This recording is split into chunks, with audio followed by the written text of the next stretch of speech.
यह channel professor L.B.. Gaekwad का channel है। चैनल का नाम है इंग्लिश लिटरेचर वेब। आज हम ये वीडियो हिंदी में सीख रहे हैं या मैं आपके लिए हिंदी में ये वीडियो बना रहा हूँ। आप लोगों ने मुझे हिंदी में बोलो ऐसा कहा है और मैं मराठी भाषा का प्रयोग हमेशा करता हूँ। मराठी भाषिक मैं हूँ, यानी मराठी भाषा बोलता हूँ, फिर भी मैं आपके लिए हिंदी में ये वीडियो बना रहा हूँ। मैं उम्मीद करता हूँ कि आपको ये वीडियो जो हिंदी में बना रहा हूँ, ये वीडियो आपको पसंद आएगा।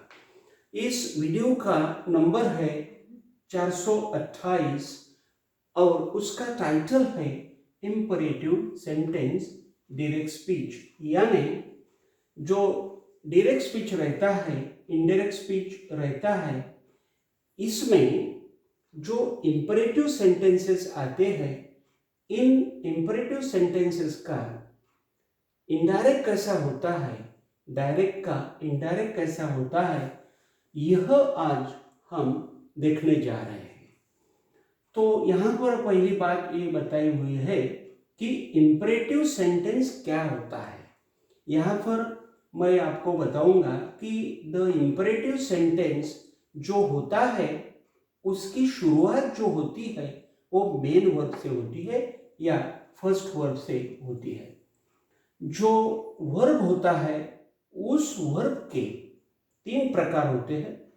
वो फर्स्ट प्रकार उसे बोला जाता है, यानी मेन वर्ब बोला जाता है या उसे फर्स्ट वर्ब बोला जाता है। सेकंड वर्ब पास्ट होता है, पास्ट का होता है, और तीसरा जो वर्ब होता है वो पास्ट पार्टिसिपल होता है। ये जो इम्परेटिव सेंटेंसेस होते हैं, इन सभी इम्परेटिव सेंटेंसेस की जो शुरुआत होती है वो मेन वर्ब से होती है, फर्स्ट वर्ब से होती है। यहाँ पर कुछ एग्जाम्पल्स दिए हुए, कुछ उदाहरण दिए हुए। तो पहला उदाहरण है कम। कम यानी आ, इधर आ। ये जो कम है ये फर्स्ट वर्ब है या मेन वर्ब है और इसे इम्परेटिव सेंटेंस बताया गया है, क्योंकि यहाँ पर जो करता है यानी जो सब्जेक्ट है या स्पीकर है, वो स्पीकर लिसनर को यानी सुनने वाले को ये कर रहा है, यानी आज्ञा कर रहा है या उसे सूचित कर रहा है कि आ, कम। सेकंड एग्जाम्पल जो है, सेकंड उदाहरण जो है, इसमें कम हियर ऐसा है और यहाँ पर है कम टू द स्टेज।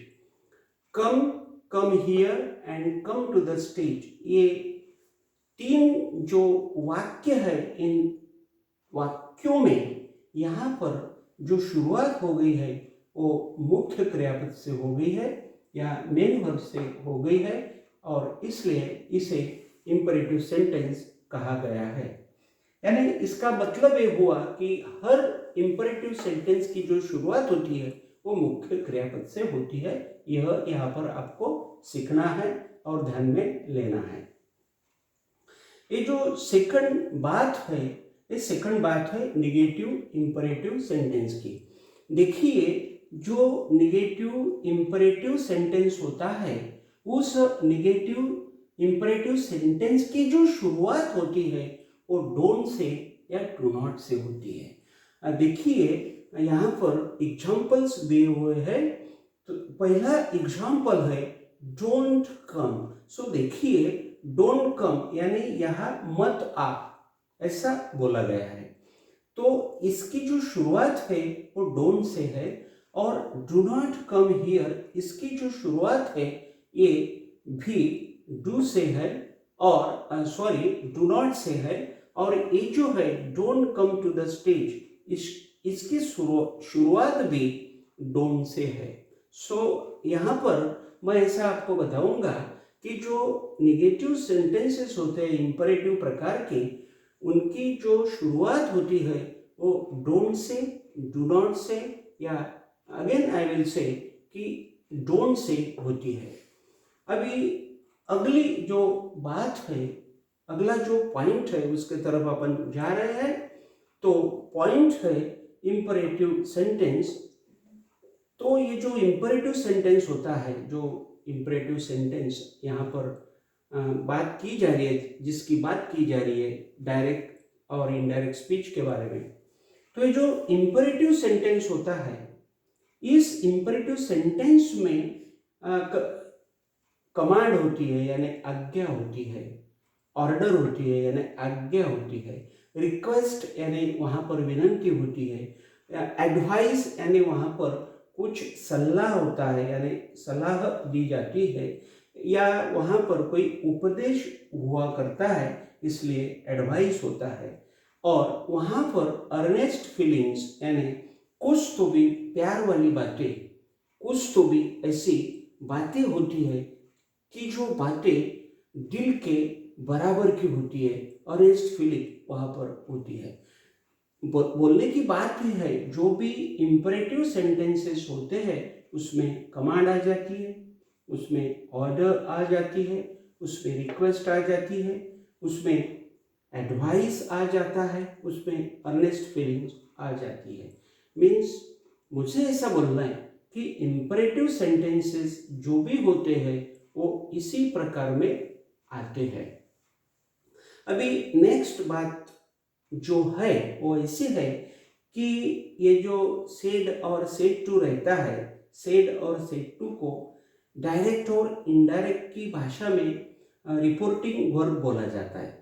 ये जो सेड और सेड टू रहता है, इसके बदले में कमांडेड लिया जाता है। यदि इंपरेटिव सेंटेंस में कोई कमांड हो, कोई आज्ञा हो, तो वहाँ पर कमांडेड लिया जाता है, और ये जो सेड है और सेड टू है इसे निकाल दिया जाता है और उसके जगह पर ये कमांडेड रखा जाता है। और ऑर्डर भी रखा जाता है, यानी यदि इंपरेटिव सेंटेंस में कोई ऑर्डर रहे तो उसका जो अर्थ है वो ऑर्डर रहा, तो वहाँ पर ऑर्डर ये लफ्ज ये सेड टू और सेड के बजाय लिया जाता है। रिक्वेस्टेड, यदि वहाँ पर विनंती होती है तो रिक्वेस्टेड लिया जाता है। वहाँ पर यदि एडवाइस होता है, कुछ सलाह होती है, तो वहाँ पर कुछ उपदेश होता है, तो वहाँ पर एडवाइस लफ्ज लिया जाता है, ये लफ्ज को चुना जाता है, ऐसा किया जाता है। अभी देखो, ये जो रूल्स रेगुलेशन हमने देखे, वही रूल्स रेगुलेशंस ये दो नीचे दिए हुए जो वाक्य है वो वाक्य में हम देखने वाले हैं। तो पहला सेंटेंस जो है वो है the teacher said to the student sacrifice drinking wine. यानी ये जो वाक्य है, इस वाक्य में द टीचर ये बोलने वाला है, सेड टू ये रिपोर्टिंग वर्ब है, द स्टूडेंट ये सुनने वाला है, एक कॉमा और इन्वर्टेड कॉमा जो शुरू हुआ है यहाँ से लेकर सैक्रिफाइस ड्रिंकिंग वाइन, और ये जो इन्वर्टेड कॉमा यहाँ पर समाप्त तो हुआ है और फुल स्टॉप है, ये जो सैक्रिफाइस ड्रिंकिंग वाइन ये फुल स्टॉप तक ये डायरेक्ट स्पीच का भाग है। यानी ये जो डायरेक्ट स्पीच होता है इसके दो भाग होते हैं, एक डायरेक्ट स्पीच होता है और एक रिपोर्टिंग वर्ब का भाग होता है। तो the teacher said to the student ये रिपोर्टिंग पार्ट का भाग है, और सैक्रिफाइस ड्रिंकिंग वाइन ये डायरेक्ट स्पीच है।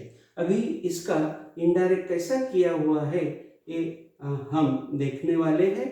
द टीचर वैसा का वैसा रखा गया है, क्योंकि हमेशा के लिए ये जो बोलने वाला होता है उसे वैसा का वैसा रखा जाता है। सेड टू के बजाय यहाँ पर मैंने एडवाइस्ड लिया हुआ है, क्योंकि इस सेंटेंस में एडवाइस किया गया है, इसलिए सेड टू के बजाय एडवाइस लिया हुआ है। द स्टूडेंट ये जो लफ्ज है इसे वैसा का वैसा रखा गया है, क्योंकि सुनने वाला हमेशा के लिए रूल ऐसा है कि वैसा का वैसा रखा जाता है, इसलिए मैंने भी यहाँ पर वैसा का वैसा वो रखा हुआ है। बाद में मैंने क्या किया हुआ है कि ये जो कॉमा और ये जो इन्वर्टेड कॉमा है और ये जो यहाँ पर इन्वर्टेड कॉमा खत्म हो गया है, मैंने निकाल दिए हैं ये सभी को, और यहाँ पर मैंने एक टू लिया हुआ है और सेक्रीफाइस लिया हुआ है, यानी यहाँ पर मैंने ये मुख्य क्रियापद का इन्फिनेटिव बनाया है। ये जो है ना सेक्रीफाइस, ये मेन वर्ब है, उसे मैंने यहाँ पर इन्फिनेटिव बनाया है। हमेशा ऐसा ही करना, ये मेन वर्ब का इन्फिनेटिव बनाना, यानी ये मेन वर्ब यहाँ पर लिखना और उसे टू लगा देना, यानी इनडायरेक्ट हो जाता है। फिर बाद में मैंने क्या किया कि ये जो ड्रिंकिंग है, ये ड्रिंक जो मुख्य क्रियापद है, इस मुख्य क्रियापद को आईएनजी प्रत्यय लगा हुआ है, और ये जो आईएनजी प्रत्यय यहाँ पर लगा हुआ है ये बदलेगा नहीं, इसलिए ये ड्रिंकिंग मैंने वैसा का वैसा यहाँ पर रख दिया है। ये वाइन भी वैसा का वैसा लफ्ज मैंने रख दिया है, क्योंकि ये दोनों भी लफ्ज नहीं बदलेंगे। और बाद में मैंने यहाँ पर फुल स्टॉप रख दिया है। बोलने की बात यह है, पढ़ाने की बात यह है कि कॉमा और इन्वर्टेड कॉमा जो भी है वो सब निकाल देना चाहिए, और आखिर में ये जो फुल स्टॉप होता है वही देना है। बाकी सरल इनडायरेक्ट के रूल जो भी है वो लगाकर सरल वाक्य इसी तरह से हमेशा बनाना है और आखिर में फुल स्टॉप देना है।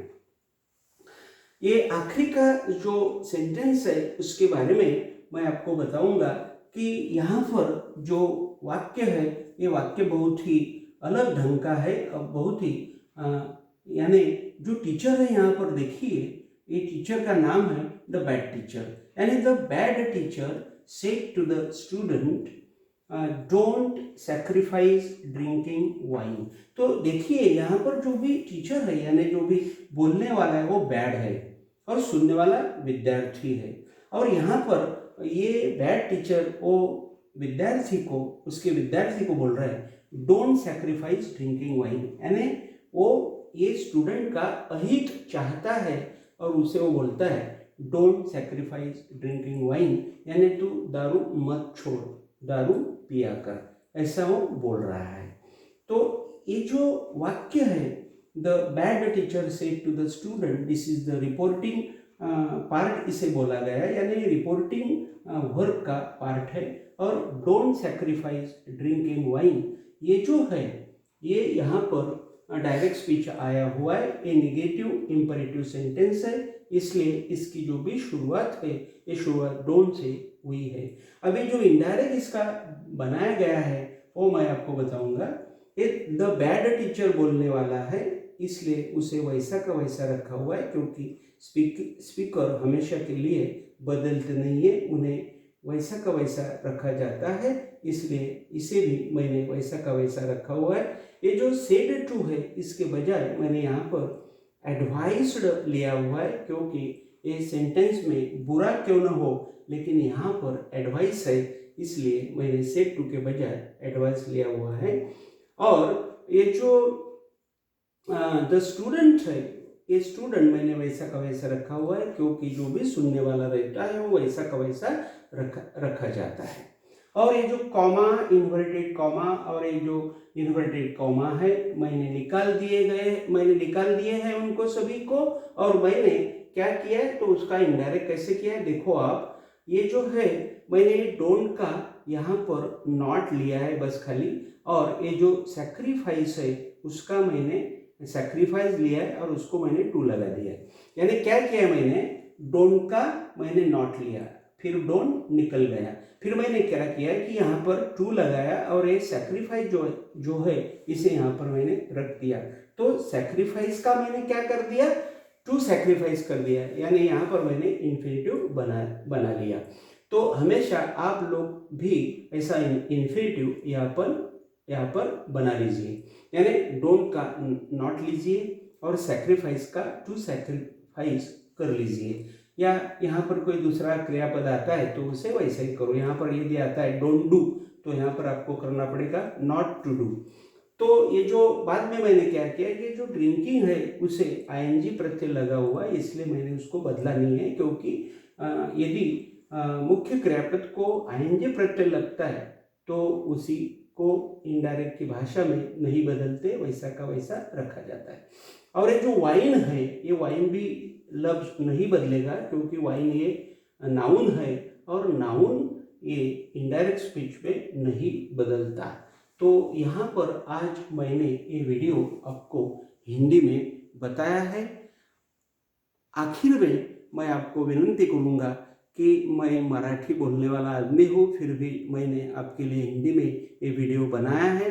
ये वीडियो आपको कैसा लगा ये मुझे कमेंट बॉक्स में आप प्लीज़ कमेंट कीजिए।